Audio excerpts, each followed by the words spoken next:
There's nothing I don't feel guilty for. Nothing at all. It all is buried in my mind and will be there until the day I die. The horror of what I did to them cannot be erased nor changed. I was the one driving. We were just coming back from a party. It was my 4 friends, Mark, Tim, Sophia, Andrew, and I in the car. I wasn't paying enough attention, so when the corner came up, I hit the brakes, but they didn't work. And the rest, I do not remember. I remember waking up in the hospital, the smell of disinfectant they used in there, and the screams of joy from my family as I awoke. It was 3 days from that point that they told me what happened that night. The passengers in the car were dead. We had hit a tree, and I was the only one to survive. When they told me that, it felt as if knives were stabbing me in the gut. It only seemed like a few nights ago I was with them, but in reality, I had been in a coma for 18 days. I did not expect you to understand what the feeling is like when you miss your friends' funerals. I did not expect you to know what it's like to have killed your friends. The police had told me it was just a mechanical error that caused the crash, but I don't agree with that.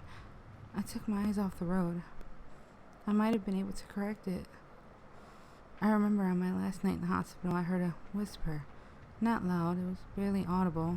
Out of the 4 or 5 words that were said, I only heard one. You. As I turned to where I heard the voice coming from, I thought I saw a shadow sprint across the room. I tried in vain to stay awake, but eventually the darkness enclosed me, and I slept.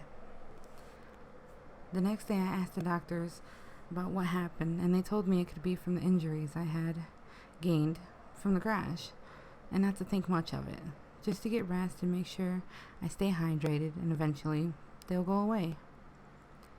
When I finally got home, I felt comfortable and decided to check out my Facebook page. I had 42 messages.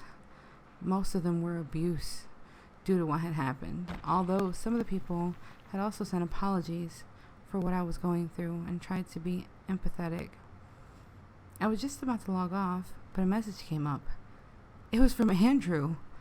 I took a deep breath and I had to look at the message. It simply said, "Because of you, I am dead." I yelled for my dad and he rushed in and he saw the message. He cursed and went off his head about how much Andrew's dad couldn't deal with Andrew's death, and clearly he was trying to scare me. It never went away. It stuck with me. It never went away. If scaring me was his intention, he did a damn good job of it. A sick joke, but I understand why he did it. To everyone but the police, it was my fault. It was days before anything happened again. I was walking to the servo, that's Australian slang for gas station, to go get a Coke. There was something watching me. I couldn't see it at first, but I could feel it. I was filled with the coldness, and I didn't know what it was. My shoulder felt the coldness the worst. I realized it was a hand. I turned around to punch it. There was no one there. The only person was on the other side of the road. They looked familiar. I noticed who it was. It was Sophia. She pointed and screamed at me as blood dripped from her mouth. I froze.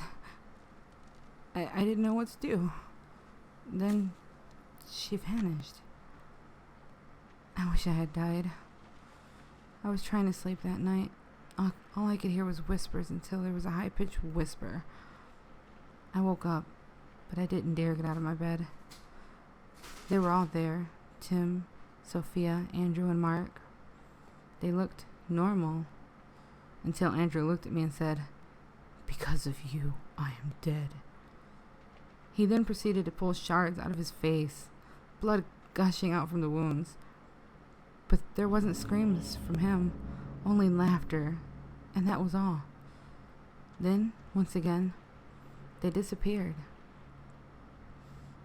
It is my fault they died. So as the Bible says, an eye for an eye, a tooth for a tooth. Jack Gillison was found in his room. That was the last thing he wrote before he killed himself. 6 shards of glass were found on his bed.